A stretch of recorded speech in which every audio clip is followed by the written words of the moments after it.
bersama pemerintah Kabupaten Jombang agar stunting yang ada di Kabupaten Jombang ini bisa turun. Ibu Bapak yang saya hormati, maksud dan tujuan diselenggarakan kegiatan ini adalah memberikan satu penguatan kepada satuan pendidikan, baik itu yang ada di kelompok bermain maupun yang ada di jenjang TK, agar bisa memahami, agar bisa benar-benar memaknai apa sesungguhnya PAUD holistik integrasi yang akan kita lakukan.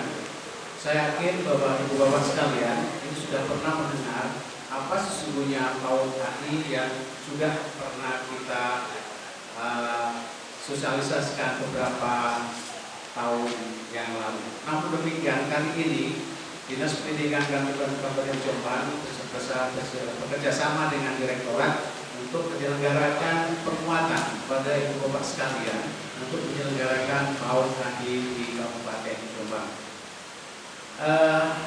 Kegiatan yang kita selenggarakan ini adalah salah satu di antara 6 kegiatan yang sudah diamanatkan oleh Direktorat. Yang pertama adalah penyusunan peraturan Bupati tentang penyelenggaraan PAUD HI di Kabupaten Jombang. Ini sudah kita proses, kemarin sudah kita susun. Setelah ada keputusan Bupati tentang penyelenggaraan PAUD HI, maka nanti kita diminta untuk menyusun SK Bupati juga tentang gugus tugas PAUD HI di Kabupaten Jombang. Jadi nanti setelah peraturan bupatinya jadi, nanti kita langsungkan agenda berikutnya untuk menyusun gugus tugas. Kemudian hari ini adalah kegiatan ini adalah salah satu kegiatan yang wajib dilakukan, yaitu BIMTEK penyelenggaraan PAUD HI di Kabupaten Jombang, di mana sasarannya adalah 100 satuan pendidikan, 100 satuan ini yang murni, kemudian ditambah 10 satuan yang tahun ini juga mendapat bantuan penyelenggaraan KS dari Direktorat, sehingga total peserta di BIMTEK tahun ini adalah 110. Harapan daripada 110 satuan pendidikan yang ikut BIMTEK PAUD HI ini adalah nanti bisa benar-benar mengimplementasikan apa sih sebetulnya PAUD HI itu. Apakah beda PAUD HI dengan PAUD? Apakah beda makna PAUD HI dan PAUD? Ini nanti akan diberikan oleh para fasilitator kita yang ada di sebelah kiri kita ini. Oleh karena itu, kami berharap karena PAUD HI ini adalah goalnya, endingnya adalah bersama-sama dengan pemerintah Kabupaten Jombang untuk menurunkan angka stunting, maka sebagai indikator keberhasilan bagaimana satuan pendidikan itu sudah bisa mengimplementasikan PAUD HI di setiap satuan pendidikan, maka Ibu Bapak sekalian ini harus paling tidak 8 indikator yang harus Ibu Bapak isikan nanti tidak boleh, karena itu adalah indikator pelaksanaan dan penyelenggaraan PAUD HI yang dilakukan. Ketika 8 indikator itu nanti Ibu Bapak tidak akan penjenengan sentuh, tidak akan penjenengan tidak lanjuti, maka sesungguhnya PAUD HI di Kabupaten Jombang belum berhasil, karena nanti yang dilihat adalah di dapodik Ibu Bapak sekalian. Oleh karena itu begitu penting setiap kali pertemuan sudah saya sampaikan, manajemen berbasis data itu penting, endingnya yang sebagai rujukan kita bersama adalah penyelesaian dan pengisian dapodik dengan baik dan benar tentunya. Itu sementara yang saya sampaikan. Kami sangat berharap Ibu Bapak bisa mengikuti kegiatan ini sampai tuntas, sampai 3 hari ke depan. Semoga sehat walafiat terus, semangat terus. Semoga waktu, tenaga yang Ibu Bapak berikan pada kegiatan ini benar-benar diridhoi oleh Allah Subhanahu wa taala dan meningkatkan kita semua, menambah semangat kita semua agar PAUD di Kabupaten Jombang ini tetap jaya. Allahumma amin. Di akhir laporan kami, mohon izin Pak Kepala Dinas Pendidikan dan Kabupaten Jombang untuk memberikan satu arahan penguatan dan sekaligus membuka kegiatan kita di pagi hari ini. Terima kasih, mohon maaf atas segala kekurangan. Wallahu muwaffiq ila thoriq. Assalamualaikum warahmatullahi wabarakatuh. Mudah-mudahan terserahkan pada jalan kita Nabi Agung Nabi Muhammad SAW. Kami ngapunten mungkin sudah cepat karena dalam bersamaan dan waktunya juga tidak lama. Bapak dan Ibu yang hormati, pada hari ini kita melaksanakan kegiatan fintech yang insya Allah tadi sudah dilaporkan oleh Pak Suliki, terutama terkait dengan PAUD tadi. Yang perlu kami sampaikan yang pertama adalah terkait dengan membangun dan menyiapkan sumber daya manusia. Ini bukan pekerjaan yang mudah. Sekali lagi, bukan pekerjaan yang mudah dan tidak instan. Beda dengan kita ketika membangun terkait bangunan fisik, apakah itu bangun rumah, mungkin bangun gedung. Kalau bangun rumah tangga perlu bahasa lama ya. Bukan seperti kita membangun fisik, tetapi membangun sumber daya manusia ini adalah butuh perencanaan yang cukup bagus. Karena perlu kita sadari sekalian, ketika kita membangun sumber daya dan menyiapkan sumber daya manusia ini, apa yang kita lakukan sekarang nanti baru bisa kita lihat hasilnya adalah setelah 30 tahun depan, terutama dari bunda-bunda PAUD ini, anak-anak yang menjadi rata-rata masih usia 4 tahun sampai 6 tahun atau mungkin sekarang juga ada terkait dengan pendidikan anak itu 3 tahun, 2 tahun sudah menjadi tanggung jawab dari bunda-bunda PAUD. Inilah konsekuensinya sangat berat.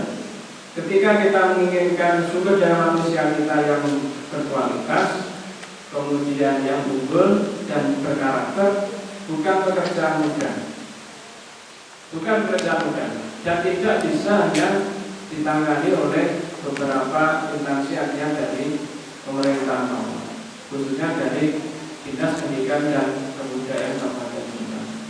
Tapi perlu kelibatan dari seluruh elemen masyarakat. Apakah itu dari kelompok masyarakat yang punya kepentingan dan peduli dengan pendidikan, kemudian juga pada lembaga-lembaga sosial masyarakat yang juga punya kepedulian, dan yang tidak kalah pentingnya adalah terkait dengan keberadaan orang tua kita. Orang tua perannya sangat besar, tetapi kecenderungannya sekarang ketika anak-anak sudah dititipkan di lembaga pendidikan, di satuan pendidikan, mulai dari PAUD sampai mungkin juga di tingkat SMA, orang tua cenderung asing. Artinya semua diserahkan pada bapak dan ibu. Itu kelemahan kita. Kelemahan kita ketika dari sekolah, insya Allah sudah bayar, sudah sekolah selesai. Itu pemikiran yang salah sebenarnya. Kemudian kembali tadi pada angka stunting lagi. Ini menjadi persoalan yang cukup lama di Kabupaten Jombang. Kebetulan kami pernah menjadi kepala dinas KB, dinas dengan penduduk dan warga bencana, yang waktu itu di Jombang itu insya Allah rankingnya masih 10 besar. Dan sekarang mungkin harus sama Pak Sintri, angka stunting. Bagaimana kita menginginkan ketika generasi muda kita yang berkualitas kemudian yang unggul, kalau anak-anak yang usia masih di balita atau di PAUD ini masih banyak yang stunting. Persoalannya adalah sangat sederhana. Kenapa sampai terjadi anak-anak stunting? Kalau kita ingat di 10 hari kehidupan utama itu bahwa untuk menyiapkan generasi muda SDM yang berkualitas tentunya mulai dari proses kehamilan. Kedua itu dengan perhitungan 9 bulan 270 hari di kandungan, kemudian sampai 2 tahun. 10 hari kehidupan pertama itu sebenarnya di proses pada saat itu kita mengandung, mungkin juga istri-istri kita mengandung, ini sebenarnya yang harus kita perhatikan dari asupan gizi, termasuk juga dari sisi psikologisnya. Program ini sudah lama, tetapi dari apa yang direspon masyarakat, insya Allah masih sangat kurang. Kalau masyarakat awam menyampaikan kenapa dari seseorang anak ini pintar, persepsinya adalah karena turunan orang tua. Kenapa kan ngatakan ya? Mestinya pintar bapak ibu padahal itu bukan sesuatu yang persentasenya sebenarnya bukan persentase yang cukup besar. Ketika anak-anak kita pintar itu bukan karena turunan, walaupun gennya ada, faktor keturunan ada, tetapi faktor eksternal ini jauh lebih besar. Artinya pada saat anak-anak kita mungkin bukan tujuan dengan ketika sudah proses pengambilan ambil ini, harapan kami memang diberikan asupan gizi. Jarang sekali kita lakukan. Belum lagi faktor psikologis. Kalau para ibu-ibu dalam usia hamil, kemudian banyak tekanan secara psikologis, kira-kira mempengaruhi janin benar. Sangat berpengaruh. Kalau mungkin sering disiksa, bisa suaminya lah jadi. Atau disiksa bapaknya. Itu pasti berpengaruh sampai psikologis. Pasti mengalami pertumbuhan yang lambat. Itu contoh. Makanya tadi yang sampaikan bahwa menyiapkan SDN ini bukan pekerjaan yang instan dan gampang. Sangat panjang prosesnya.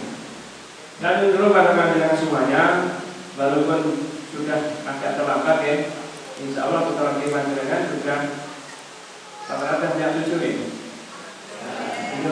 Yang masih muda-muda barangkali punya anak, punya adik, ketika proses ambil silakan diberikan pemahaman untuk menyiapkan generasi yang berkualitas. Jangan seperti dulu pemikiran orang tua, tidak usah makan dong dari untuk jangan makan ayam, nanti dari apa? Emeten. Jangan makan brutu dari lalian, karena brutu yang paling enak sebenarnya. Ya kenyil-kenyil. Dari lalian. Itu contoh. Artinya hal-hal yang sama sampai terjadi seperti itu adalah warisan dari para penjajah. Supaya yang dijajah bangsa Indonesia itu tidak pintar. Makanya makanan yang bergizi itu selalu dikonotasikan dengan hal yang negatif. Makan dong dari goblok. Kemudian jangan makan ayam, makan daging. Yang lebih parah, tidak usah sarapan waktu sekolah. Ini kan mikir ya udah sekolah ada sarapan ya. Kecuali kalau puasa monggo. Itulah salah satu hasil dari para penjajah kita. Moga kita ubah terkait dengan itu sampai 2 tahun. Sampai 2 tahun artinya anak balita ini sebenarnya sampai sudah jatuh cukup dengan asi. Artinya yang paling utama adalah harus diberikan asi dari ibunya. Ini pun juga ada pemahaman yang salah. Ketika masyarakat sekitarnya sudah menggunakan susu formula, ibu-ibu biasanya betul turun memberi asi. Karena apa itu tidak? Karena gengsi ya. Ketika disambali pemberi dengan susu moko, gak tahu ide. Dikira kalau diberi asi, ibu asi ini ternyata lebih bagus, tapi secara persepsi masyarakat, secara ekonomi tidak diponis, tidak bisa beli susu. Itu juga pemahaman yang salah. Kemudian bagaimana terkait dengan PAUD?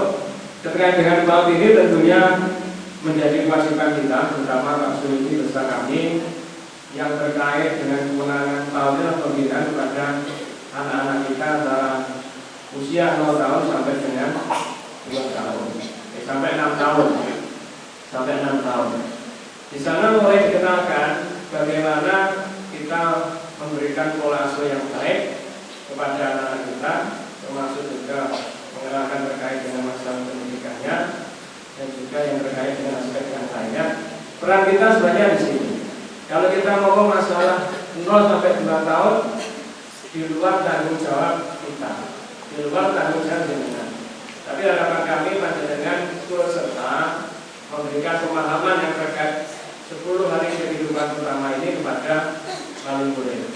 Di teman-teman PAUD biasanya ibu-ibu kan kantor pasti nunggu ya, nunggu sampai selesai.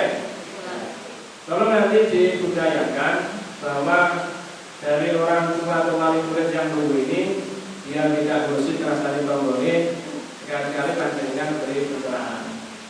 Artinya ketika ibu-ibu orang tua ini ngumpul, berikan makan waktu walaupun tidak setiap hari, minimal terkait dengan hal yang baru seperti nanti hasil feedback, terutama terkait dengan mencegah stunting. Insya Allah nanti pasti akan bermanfaat. Kalau mau masalah stunting, saya dengan pasti paham. Daripada ngerumpi rasanya tonggolin, kemudian gosip sana gosip sini kan tidak ada manfaat. Contohnya yang kedua, ketika ibu nanti bisa memberikan pencerahan, ada ikatan emosional antara teman-teman dengan lembaga panjenengan. Kalau sudah ada ikatan emosional, pada saat nanti peserta didik panjenengan sudah punya adik, pasti dididikan ke jenengan. Gak akan berbeda karena ada ikatan emosional. Oh di sana bagus lah, dengan guru-gurunya juga sudah kenal. Ternyata juga bagus, saya juga diberi materi tambahan terkait dengan pengetahuan, terutama menyiapkan media yang lebih baik. Bapak dan Ibu yang hormati, kemudian yang terkait dengan PAUD-HI, insya Allah panjenengan sudah sangat paham. Kami yakin sangat paham. Karena terkait dengan kebijakan PAUD-HI ini ada program kebijakan dari pemerintah PP 60 tahun 2003 sendiri tentang pengembangan anak usia dini holistik dan integratif. Apa sih sebenarnya holistik itu apa? Menyeluruh, keseluruhan yang bisa fasilitator. Yang bisa fasilitator gitu. Tapi panjenengan yang salah ini. Kalau mungkin holistik integratif, ibu-ibu tambah bingung nanti. Coba didefinisikan satu kata. Berarti menyeluruh keseluruhan. Kalau integratif, menyatukan beberapa aspek menjadi satu kesatuan. Itulah sebenarnya yang dimaksud dengan program PAUD holistik integratif, bahwa untuk menyiapkan sumber daya manusia yang berkualitas, kemudian unggul dan punya karakter, itu perlu menyatukan beberapa aspek yang berpengaruh terkait dengan tumbuh kembangnya anak, mulai usia 0 sampai 6 tahun, termasuk tadi dari pada saat di fase kehidupan pertama di saat hamil. Tidak bisa kita hanya menanganinya mungkin di lingkungan jenengan sekarang. Jenengan hanya menyatakan dari sisi aspek pendidikannya saja, tidak bisa. Walaupun bisa, insya Allah keberhasilannya ke sini. Karena untuk mencetak anak-anak kita yang cerdas brutalitas itu artinya kita punya kemampuan lebih dibandingkan dengan yang lain. Kemudian yang unggul, ketika kita sudah punya kemampuan lebih, kita mampu bersaing, dan bersaing kita yang nomor satu. Itu yang namanya unggul seperti itu. Jadi tidak hanya berkualitas saja, tapi juga unggul target kita. Ketika kita sudah dihadapkan dengan dunia internasional secara global, anak-anak kita, generasi muda kita bersaing dan terpilih menjadi yang terbaik.